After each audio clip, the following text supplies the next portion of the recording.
Bizarre Brain Comics.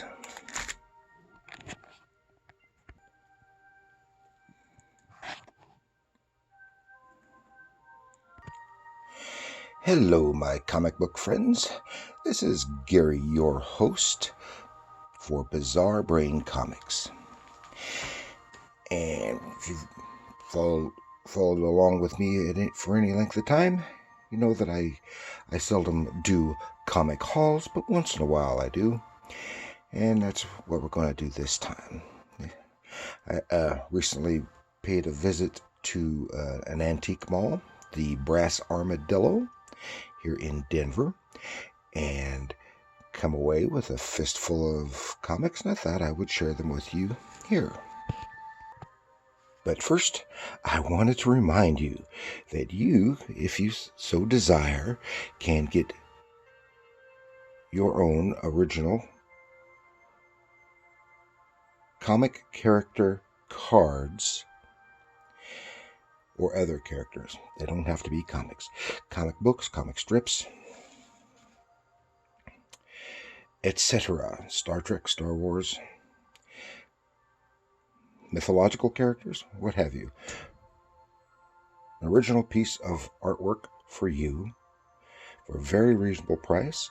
Just contact me here at my email address or in the comments below, leaving your email address or, if you prefer, a snail mail address, and we will see what can be done for you. Oh, and I did want to remind you that if you any of these that you see here or in my other little spots that you like, those are available at the moment anyway. Those are available. Okay, and here, starting off with our little comic haul. Oh, this is Captain America 204. It's Captain America and Falcon. And this is an all Kirby issue. I flipped through that. I used to have several of those, and I don't know why. Over the years, I had gotten rid of them. And I liked them. They were during this era.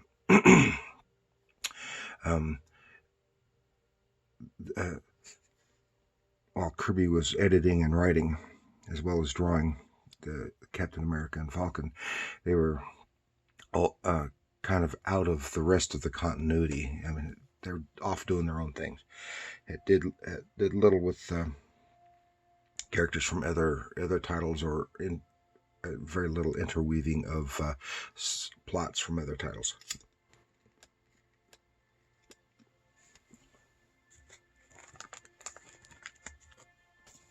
Now this is My Movie Year, written by Harvey Pekar and drawn by Gary Dunn. Now this is just a little, it doesn't say so here, but I believe this was promotional material for the American Splendor movie.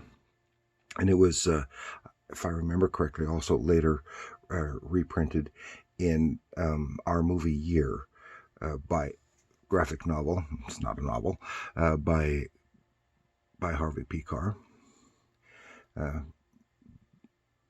for the based on the year that they were making the American Splendor movie, and of course based on Harvey Pekar's series of autobiographical comic books, which I haven't covered here yet, but I do intend to. Ooh, The Pirates of Dark Water. I remember when this was on TV. This is early 90s, I think. And had a mini.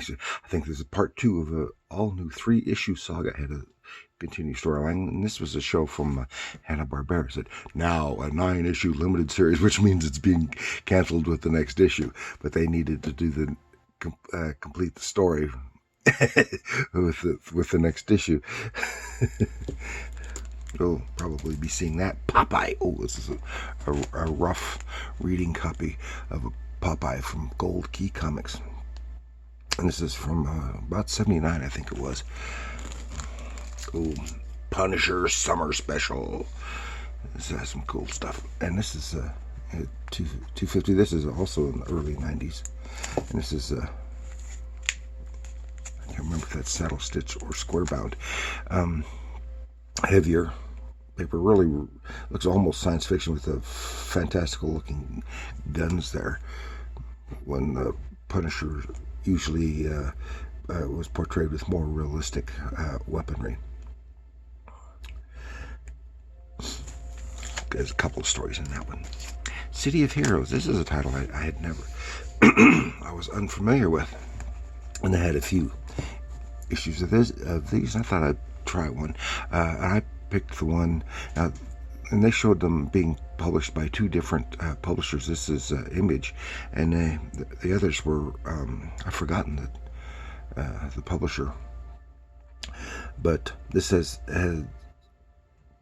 the most interesting cover, because I liked the cover art on this. Cryptic, that's it. Cryptic Studios. That's what it was. And I like the cover art on this. We may be seeing that one again. Spectra, and this is something I don't know anything about. This is from, and I think it's a science-related comic. It says Physics Central. The American Physical Society introduces Spectra, the original laser superhero. So I think it's some kind of educational publication. I don't know. The Mighty Thor.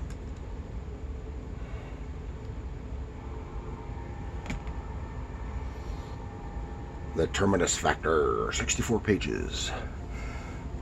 From Marvel Annual, the return of the original Terminus. And this was a part of a storyline that cut through a swath of a bunch of, it says part 3 of 5. So I guess it was 5 annuals of different titles. And this cut through all those titles for one overall storyline. Now this is interesting. The Lone Ranger. This is from actually 1950. The cover date was I think it was March 51, which means it would have been released in 1950. The Lone Ranger. Nice cover painting from Dell, and I do plan on covering that in the near future, and we'll talk more about that then. And the Batman Chronicles, 3 Lost Tales from the Streets of Gotham. And I kind of like that when they have stories that are one and done, one issue, or if, in this case, since it's a slightly larger book, has 3 stories. And I don't want them all like that, but they're better jumping on points, that's for sure. And I haven't been following Batman for years. Same thing with Superman, even though I really like them, just because they're so hard to go with. To keep following and know when to jump on board. Who was the cover artist on this? I want to say Mike Mignola, but I am not sure. No. It's got. I can't make it out, but it's not Mignola. Conan the King. Oh, I've got a bunch of Conans. I really like this. Is a Mike Kaluta cover. I really like that. And that's one of the main reasons I got it. I may very well still have another copy of this. I'm not sure. It's hard to say. I've had it in the past. I remember that I've read it, but I don't remember the story. Nexus 21. Steve Rude, 1985. From First Comics. Yeah, I remember these, but I almost never got any of them. I don't know if I ever got any of them. I like the artwork, but I never got into the stories. I know I've read at least one long time ago, but I can't. It never grabbed me. The artwork does, but the story writing never grabbed me. And here we have Star Reach Classics, number 6, and this is covered by Craig Russell, featuring Parsifal by B. Craig Russell and Patrick Mason. Go Star Reach, it's Eclipse Comics. This is an independent publisher. This would have been probably the early 80s, when there weren't as many yet. And Craig Russell's illustration style was getting away from the more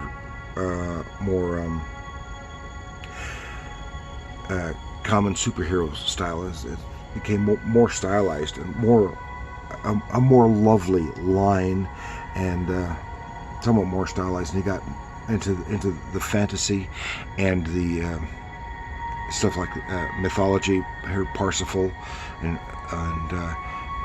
he also did Elric, and just lovely work by him. Grim Jack, special anniversary issue from First. This would have been 85 also. Science fiction piratey stuff. Had Tim Truman, John Ostrander, Stephen Grant. This is another one I didn't follow. Just I read once or twice. I like the Truman art. I never got into the story, or because of the prices and my own limited funds for comics, I had to be more selective, and I had higher priorities. Oh yeah, Sabrina, one of my favorites from Archie. Sabrina the Teenage Witch, number 75. This would have been, I don't know who did this cover. Dan DeCarlo? I don't know.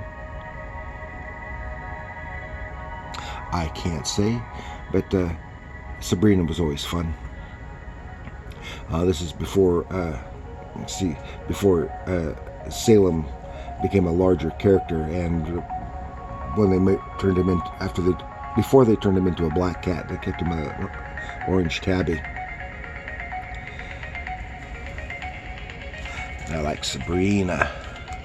Oh, here we go. Some big Warren comic magazine. I don't know who did this cover painting. Rex Havoc, Raiders of the Fantastic, and this was about the time Raiders of the Lost Ark came out, and so they put notice even the cover painting is very reminiscent of it, and it's this is, of course, Warren did the horror anthology, and this is in the horror vein, but it's more tongue-in-cheek. And I think Rex Havoc was a character that had appeared in several of their Warren magazines as standalone, and then reprinted them here to catch on with the popularity of Indiana Jones, just as they did with fantasy and sword and sorcery. They had a special issue similar to this for the fantasy and stuff when the animated Lord of the Rings movie came out.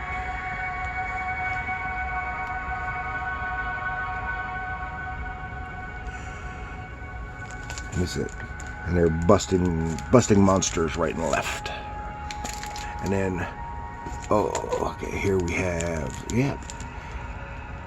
Cracked, and this is from the mid-60s with the John Severin cover. Of course, Cracked was one of the many Mad, and probably the most successful Mad magazine knockoffs, and it was a Marvel production. But one of the reasons is that they got so many of the creators who had previously worked with Mad magazine, and for one reason or another had left that title, and they moved over to Cracked, and they did some. And this issue, I just thumbed through this issue, and the largest largest contributor is John Severin. He has had so much work in here, and this is before he was doing much. Well, he had on the Marvel Comics at the time, although he had been doing a lot of the inking on Sergeant Fury, and I think this is before he was inking the Hulk on Herb Trimpe art. And then tie this up with Western action. Now this isn't a comic book. This goes back to, it's $2. So this goes back to late 40s or early 50s. Oh, complete $2 novel, but it's only 15 cents.